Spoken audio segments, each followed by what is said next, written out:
Welcome to the Actual Fluency Podcast. Each week you'll find inspirational, motivational interviews with some of the world's best language learners, industry experts, all trying to help you to learn foreign languages better, faster, and more efficiently.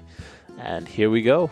If you're looking for a language teacher to enhance your language learning, then I highly recommend Italki.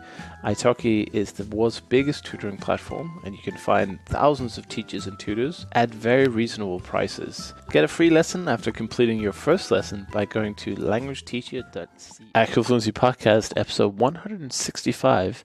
Today I'm talking with Lea from The Staircase Method, which you can find more about on thestaircase.org. It's a method that involves laddering, so you learn different vocabulary and then you add on to it to create longer and longer sentences. So I'll let Lea explain it a little bit better in the interview itself. And before that, I just want to say, as always, thank you so much for listening. Today, as this episode goes live, it's World Podcasting Day, or World Podcast Day, or something rather. You know, there's a day for everything, like World Pancake Day and Pie Day, and I don't know, all these days. It's not something I take too seriously, but podcasting is really a great medium and format, and there are more and more people listening to podcasts than ever before. And obviously that also creates new opportunities. And I think, speaking specifically in languages and language learning, there's a huge gap in the market of podcasts, of quality podcasts. So basically, and this goes for most languages, for languages like English and Spanish, the market is already pretty heavy. But for a lot of other languages, I think there's a lot of room for growth, especially if you have a kind of a different angle to most of it. So let's say your native language is Hungarian. Why don't you make a podcast about, just with some general conversation, or you could even read news stories, or, have basic dialogues and just try to get an episode out a week. I think if you did that, you would quickly get a good amount of listeners. And then you could maybe over time build a course, or you could teach a student live on air. And if you wanted to be a language teacher like Lea, who's our guest today, then you could use that podcast to promote yourself, to market your services. So, people would listen to your, let's say, Hungarian podcast, and they'd be like, I want to learn Hungarian. And because they get to know you through your podcast, they get to know your teaching style, they are much more likely to sign up and take lessons with you. And you can command a higher rate because they know the quality of what you're doing. So that's just a little thing there for Podcasting Day. I've gained so much from my podcast. It's a fantastic way to engage with people. So I've met a lot of listeners over the years, and I've connected with so many great language entrepreneurs, polyglots, successful people in all sorts of different kinds of language projects. And I would definitely not have made it to where I am today had it not been for this podcast. And of course, in saying that, the only reason this podcast exists is because you're listening to it. So thank you so much for that, and enjoy this episode with Lea. And I'll see you next week, where I'm gonna be uploading kind of a special episode. I'm excited to see how that turns out. It's probably going to be the longest episode of Actual Fluency ever. So stay tuned for that, and I'll see you in the next one.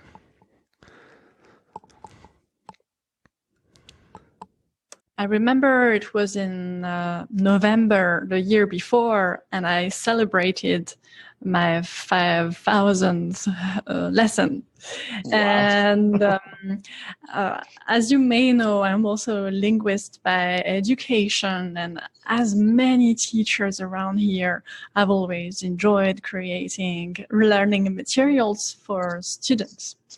And there was one activity that my students enjoyed more, and it was pretty unique, and I would call it l'escalier at that time. So it was a sequence of 5 to 10 sentences, like in French, je donne la clé à mon frère, j'ai donné la clé à mon frère. So you see, each sentence adding a language unit to it. And students, yes, they liked it.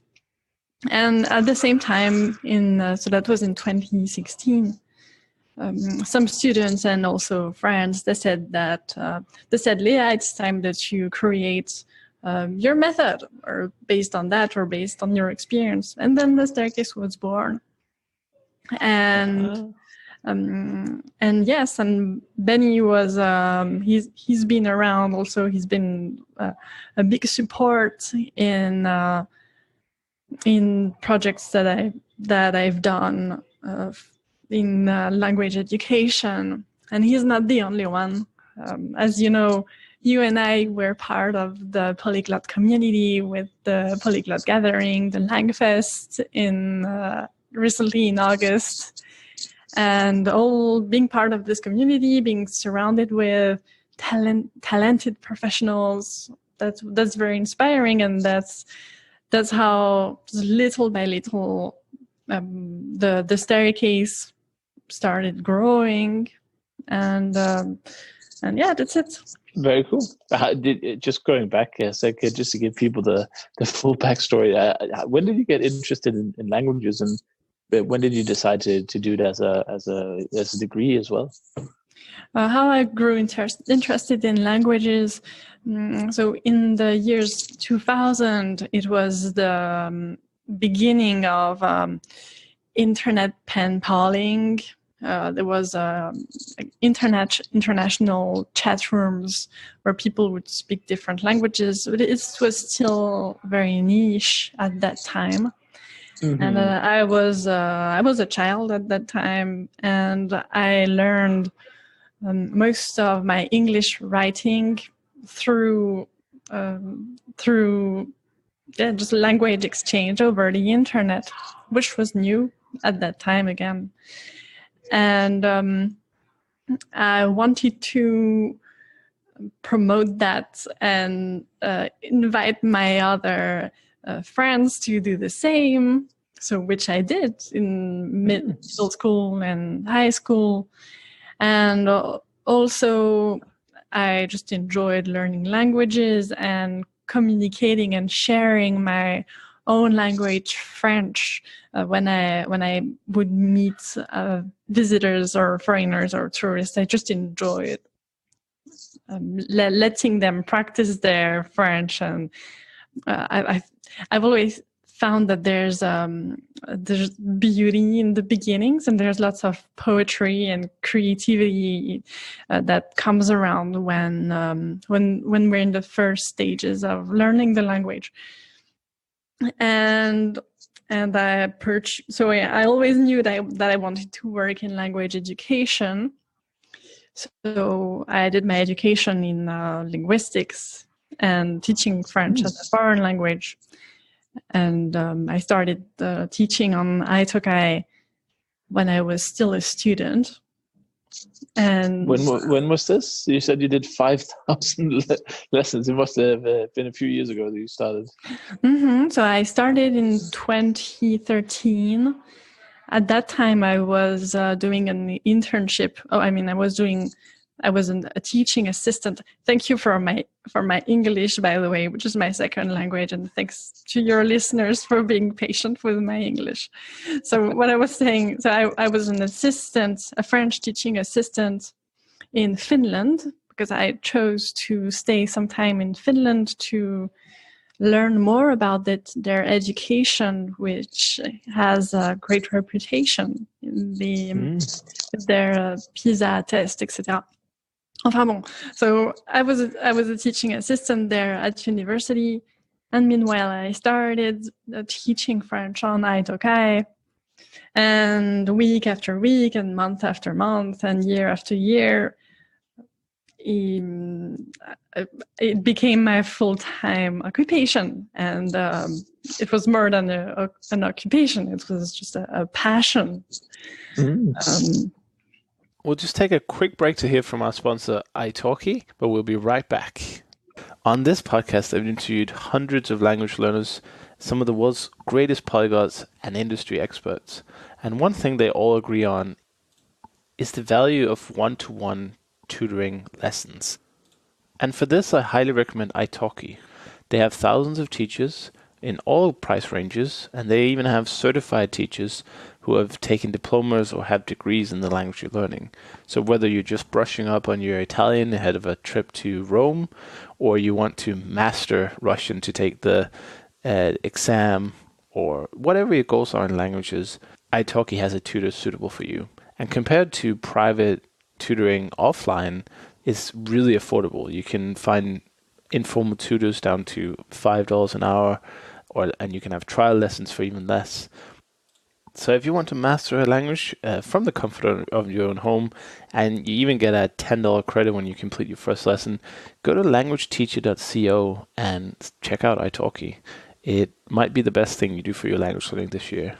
Very cool. Did you see any kind of patterns in what the students are struggling with right away, or did it take you some time to kind of get used to teaching before you began to develop your own materials, or take us through that kind of development as a teacher yourself?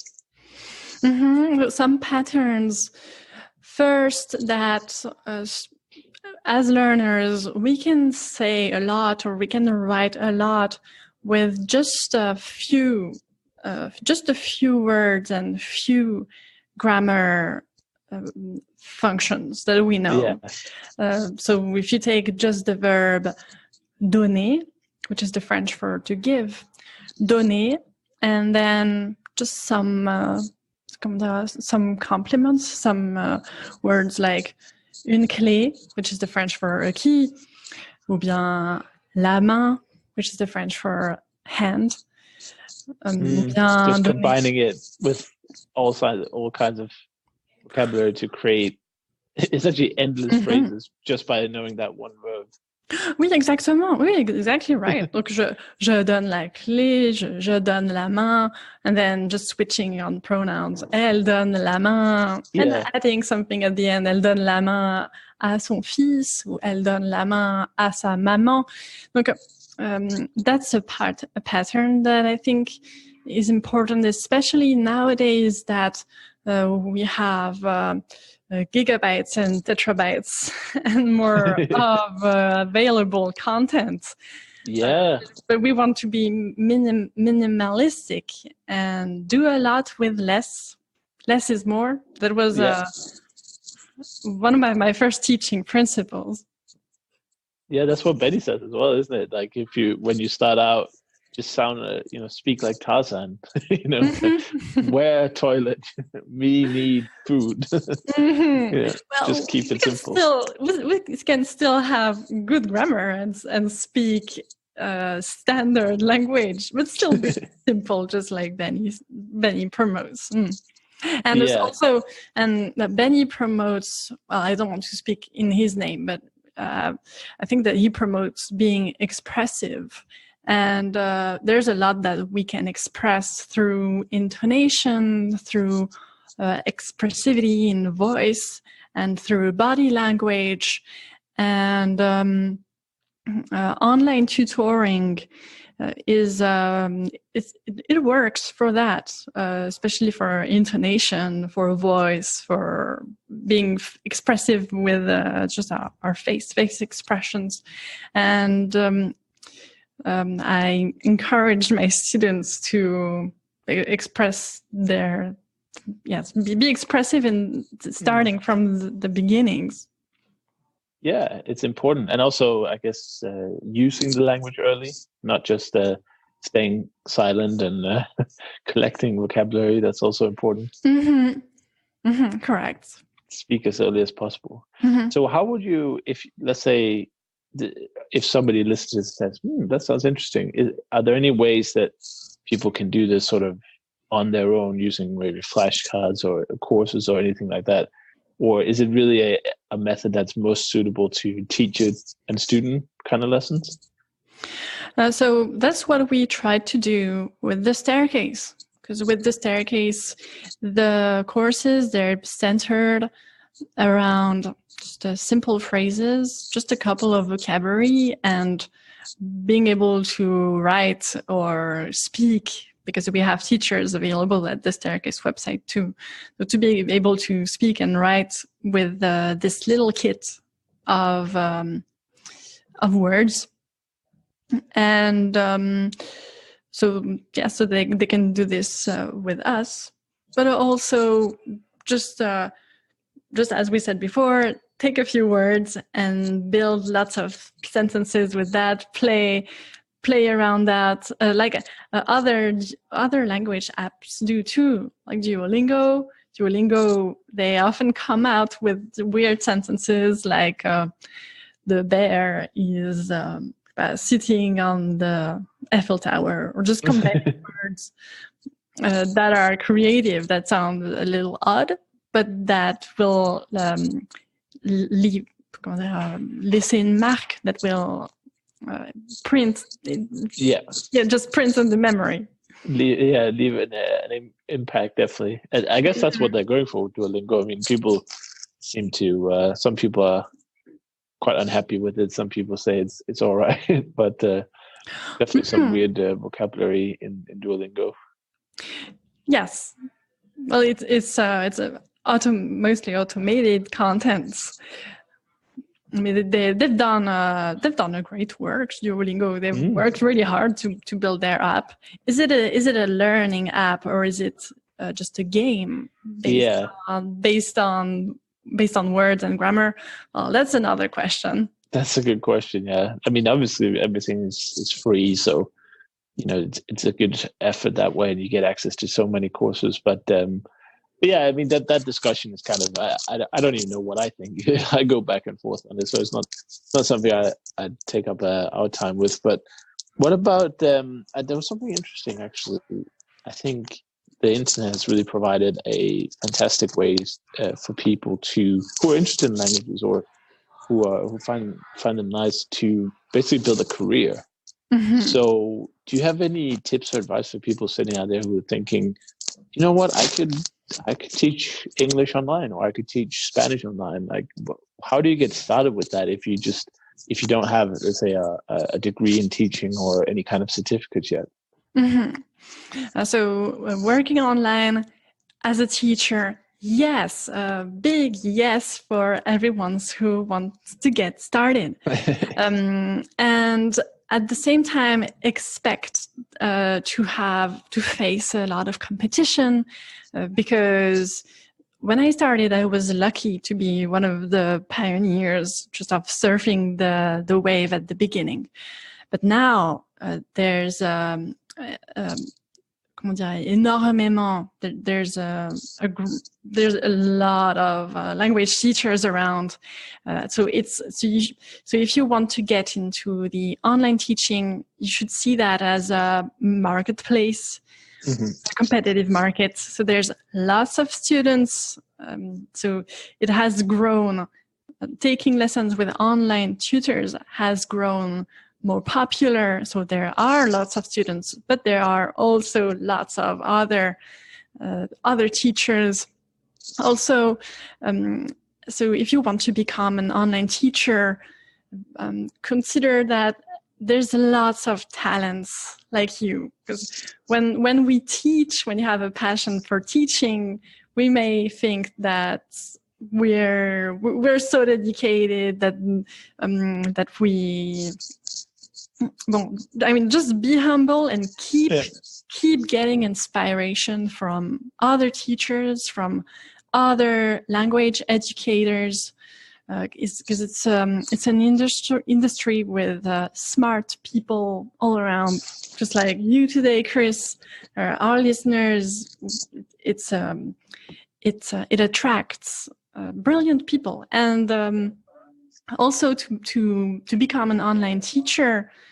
Expect to meet wonderful people. You will meet students from around the world who have different backgrounds, family lives, or professional lives that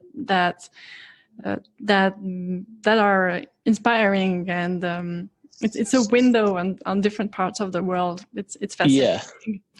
Yeah, I like it a lot as a hobby. Well, starting out as a hobby to get into, because you can choose your hours, you can choose how many hours you want to be available, and you can, if you get some help on how to make your profile, you can really, get students relatively quickly. Oui. Je suis là. I'm here. So annoying. I think it's the internet or something. It happens. It keeps breaking up. Well, so for listeners who want to work on the online. Okay, no, I'll start again.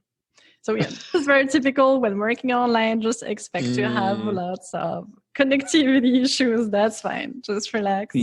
Yeah, if you're teaching someone from around the world, there's a long way to go. But you were talking about the starting online and becoming a teacher, and how you can. I said make a profile, and I told you get some help maybe to make it stand out, and then you can start slow and kind of build up. Yeah, so the first thing, I just wanted to be positive and encouraging that teaching online is my typical week is wonderful. I have fantastic students. They're loyal, they're hardworking. I meet smart people. I'm lucky to be, as an online teacher, working with inspiring people every day. And the hardest part is to stand out as a teacher and to face competition, and to also to have your students be loyal to you, because there's lots of other talented teachers, and maybe for a more affordable price than you can afford to give. So some things that are important for loyalty, it's very simple, but it's just homework. I meet lots of italki teacher or teachers from other websites who don't give homework. Why? Yeah, that's a good tip. Yeah. Yeah, they might be intimidated, or they don't want to be too academic. That might be the reason. But in my experience, just students, they want homework, and I learn languages myself too. I want homework. So homework is just a bridge between one lesson to another. That's my first. How do you design your materials when you just get started? I assume for homework you want to have something you can give the students, like a handout or some kind of assignment they can do, or is it as simple as, for next week, prepare 10 sentences with this word? Or how would you, if you're just starting, you might not know what kind of materials are available and what you can do. So do you have any tips for some of that? My students could tell better, because there's such a variety. Well, in general, homework is either from a textbook, because yes, I'm an online teacher, but we do use textbook a lot. They're so efficient. Students love them. So it can be a chapter from a textbook, or it can be a course from the staircase. They use both. Students choose what they prefer. It can also be watching a specific video that I choose for them, and do listening activity around it. It can be writing for students who like to write. It can be more creative missions, like sending postcards via the post-crossing community. Well, that's another story. So as a teacher, I try to adapt to my students' learning style, to my students' just lifestyle, how busy they are. It's different to have a student who recently retired, or a student who is in his 20s and just starting his career. Of course, you should adapt. And again, you can be creative, and some students just love that creativity that a teacher can bring to their learning. Very cool, very cool. I can definitely see that happen as a big benefit. A lot of teachers, not all of them, but a lot of teachers might just show up and just talk and have no plan and no homework and no strategy, don't change anything. And, those are probably the teachers who don't really make it that far if they want to grow as a teacher. But also, I think the bigger plan that we're talking about as well is, you might not want to do one-on-one lessons for, that might not be your end goal. Your end goal might be to take a number of lessons, but then have, let's say, I don't know, an online business. Maybe you could do courses like you started doing, or you could write books or even sell your own textbooks, I guess. But the teaching is kind of like an accelerated way to get there, or it supports you in the meantime. So is that your long-term plan as well, to build an online business around more, let's say, not time-sensitive projects, not one-on-one teaching, but more like on-demand teaching? So we're already a small business because we're about 5 people working at the staircase, and plus teachers. And to me, teaching is it's a passion. My students, they're my fuel. You see what I mean? Like, they give me so much energy, and they're my greatest support. So, there's that question that we ask sometimes, which is, if you were to win the lottery, what would you do? So in my situation, if I were to win the lottery, I would keep teaching as I do. And then the staircase, that's a side project. It's also led by passion, and also as I grow older, I gain more experience. I'm interested in business management, also in other industries. So I have fun doing this, and I hope that it helps students. I hope they enjoy it too. The staircase is not perfect yet. There's a lot that we can improve. And I see that as just another product that we work to make unique and to help students make progress in learning languages. And they go together. Of course. They go together with teaching. Yeah, definitely. And it's a natural progression as well. If you want to, you're building products that your students will benefit from, but you can also offer them to non-students at the same time. So it's like a win-win on that front. And also, it depends on everybody's personality. Some people are great at doing podcasts. Not to name anyone, but I'm a very good podcaster. But okay, people are great at doing that. Some other people are great at doing courses, like in writing, and they're not good at face-to-face. They don't enjoy it so much. Right. And some I other didn't enjoy people, it, for example. I'm a good example of that. I did not.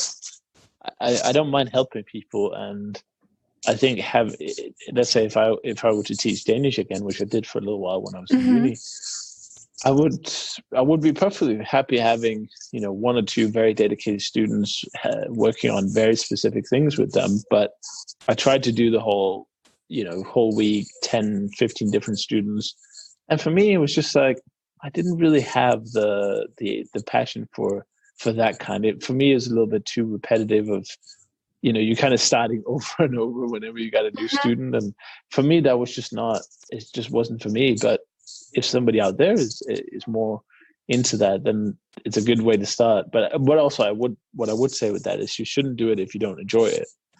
That's for sure. Oh yes, for sure. If you don't want to bore your students, of course, or yourself. And a teacher is a career path of its own. So you have teachers who make very good revenue because they're specialized. Teachers specialize in phonetics, French people. Some are ready to pay, diamond on the finger. You have some expression, diamond. Bon. A lot. Some French people, they would be ready to pay a lot for having better English pronunciation. So a talented teacher may specialize into just accent training, and who knows, may have the opportunity to work with diplomats from the French Foreign Service, or some celebrities or politics, because specializing also gets you to more specific industries. So teaching is not only un tremplin. It's like a entry level idea. Voilà. Oui. I don't see teaching as an entry level job. Not at all. I see teaching as a career of its own, with a path to success of its own. And then there's also careers as absolutely, blogger, course author, etc. Yeah, but as you build your profile, the opportunities reveal themselves. Someone like someone who has done italki, let's say, they might start on offering lessons for 5-7 euros an hour, but if they keep delivering really high quality lessons and they get some good quality students, they could conceivably raise their rates all the way to, I think, not a lot, but I think there are some teachers in italki who are charging about 40 euros an hour. So there's a lot of room for growth in between there, and that's just your one-on-one time. You can then, as we talked about, write books or do podcasts even, or you can do courses, or there's so many opportunities. You can do corporate training. Let's say, for instance, I worked for Michelin for some time. They're a French company, and they actually did offer French lessons at some point to their English speaking employees for free. But obviously somebody's got to teach those lessons. So if you somehow got in, networked with some people from Michelin, they'll be like, hey, what if you were to do a 6-month live workshop in our office? How much would that be? And you'd be like, I don't know, 10,000 euros. And they'd be like, okay, because they're $1 billion company. They don't care about it. Yes, so, Chris, you're right. There's so many things you could be doing as a teacher. But you need to obviously start with the teaching and have the experience and get there. It's not on day one everything. And also, if you want to become a teacher, you can contact me because at the Staircase we're looking for more teachers and more students as well. We have available teachers for students. But yeah, just feel free to contact Chris or contact me if you're looking for doing some career in languages. Great, yeah. I'm sure people would appreciate any kind of specific tips or advice on how to get set up as a teacher.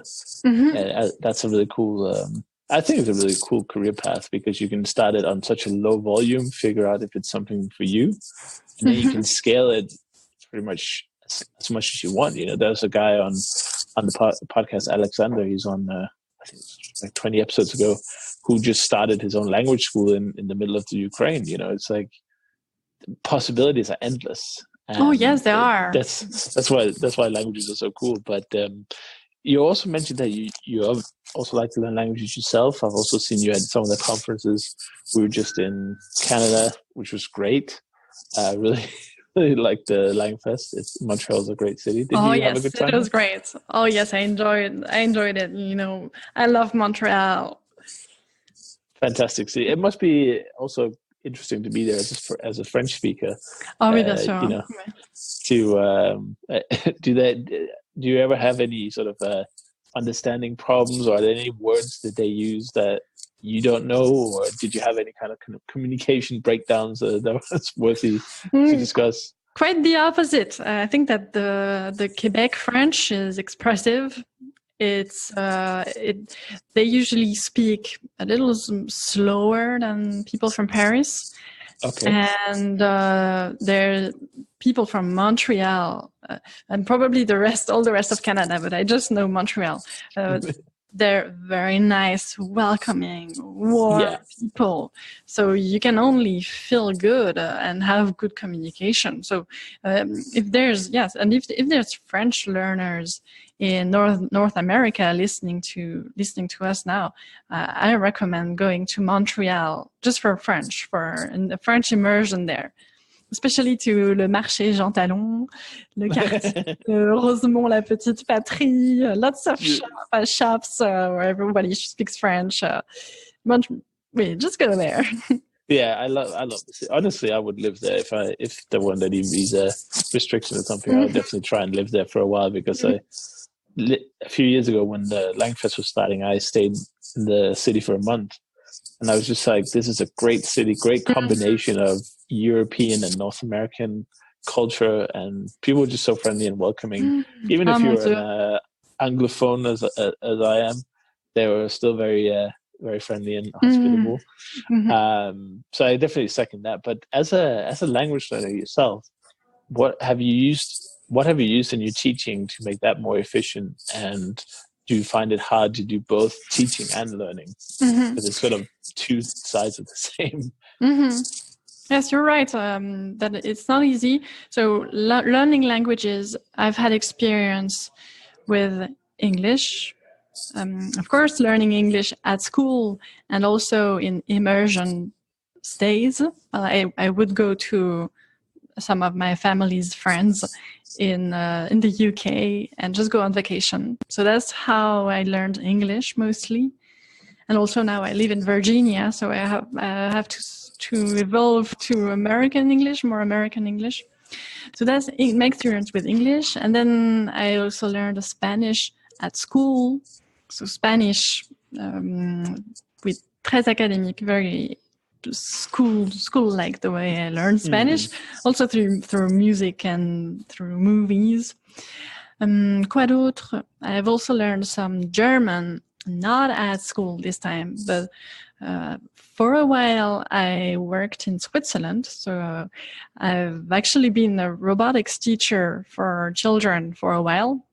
So when I was working as a robotics teacher in Switzerland, then I would learn some German. I learned with the Assimil method, which I'm a big fan of. It's a classic. I remember that Benny is a fan of Assimil as well, because he told me on one of his first lessons that he wanted to learn French better so that it could use Assimil. Right. Because it's a French publisher. So German, exactly. That's how I learned it. I also learned German through Schubert's songs. You know, Schubert is a classic composer and he has lots of songs. Die schöne Müllerin, et puis Winterreise. So I learned some German through classical music. Et puis, quoi d'autre? Chinese. Someone in my family is married with a Chinese woman, so studied a bit of that as well. Just so some Chinese just at home, like 吃饭了, 吃饭了, how to, yeah. It's very small, but just family related. Yeah. We learning some Finnish when I was in Finland, and now I'm learning Russian. And this is very difficult because when I started teaching French, so I was about 23 years old, and all my experience learning languages was as a student or a teenager. And I thought that languages was so easy, but it's also because I had a lot of time on my hands. Yeah. But now as an older, as an adulte, a grown-up person, as a professional person, I find it much harder, and this is humbling. And I admire my students because Russian is hard for me this year. Oh yeah. Oh, it's very difficult. I think even ignoring like how hard it is to learn any language, I think Russian is one of the harder ones for Europeans to learn, just because it's so different and so there's so many things that are very important that you can't skip out on, like the genders and cases and that kind of stuff. If you mess that up, then the sentence completely doesn't work. Whereas in German, you still understood in German most of the time, even if you make a lot of grammatical mistakes. So yeah, I definitely feel that pain. But did you use do you have any of your teaching experience that was particularly helpful when learning languages yourself, or was it more of a sympathy that you understand your students better, what they kind of go through? So yes, I do make Russian staircases. So just do the same with Russian, and that's pretty cool. Also, with the staircase now, we give away just flashcards with the illustrations from our illustrator Ben Doll. So Ben Doll, he's an American cartoonist, and he he's working with us to illustrate the staircase courses. So just this week, I'm working on making Russian flashcards based on the cartoons by Ben. Ah, very cool. Ouais, c'est cool. Et aussi, another classic exercise is just the fill in the blanks. In French, we say trou. Et the fill in the blanks, I've realized that, so it's the main activity in assimil methods. We use it at the staircase as well. And, there's this machine learning researcher who's at the head of Facebook. His name is, he's at the head of the Facebook research department in artificial intelligence. His name is Yann Lecun. Okay. And he talks about, in human intelligence and what makes it different from the current artificial intelligence. And he often refers about our capacity to predict, to make predictions. And the fill in the blanks exercises is just that. It's just predicting what's coming next with the context of what's around. So fill in the blanks, just go for fill in the blanks. Very cool as well. Fantastic. And just before we wrap up, any future event plans? Are you going to go to Japan or maybe the Polyglot Cruise next year? Any future event plans? Yeah, the Polyglot Cruise, I'd love to join. I hope that you'll meet some listeners there. And next year, we might be doing some immersion stays in France. And otherwise, most of events happens on thestaircase.org. And just come and stay tuned and come meet our team of teachers and see our courses and keep listening to Actual Fluency Podcasts. Well, you're way too kind, and you made my job easier, so I didn't have to ask where people could find you. That's definitely cool. So, but thank you for coming on and sharing. I think most of all, some ideas for how people can maybe design their own career in languages. I think I love featuring success stories like that, and if anyone out there is listening and have a similar story of how they use either teaching or other kinds of language production, maybe courses, books, videos, even YouTube, let me know, and I'd love to feature you just to give other people some ideas on how they can pivot their passion into a full-time career.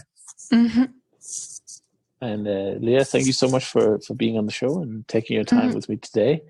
Thank you so much. Merci, Chris. Thanks, everybody. De rien. I'm sure I'll learn French one day. Time for it. I just stopped the recording. Let's see if I can do that. If you're looking for a language teacher to enhance your language learning, then I highly recommend Italki. Italki is the world's biggest tutoring platform, and you can find thousands of teachers and tutors at very reasonable prices. Get a free lesson after completing your first lesson by going to languageteacher.co.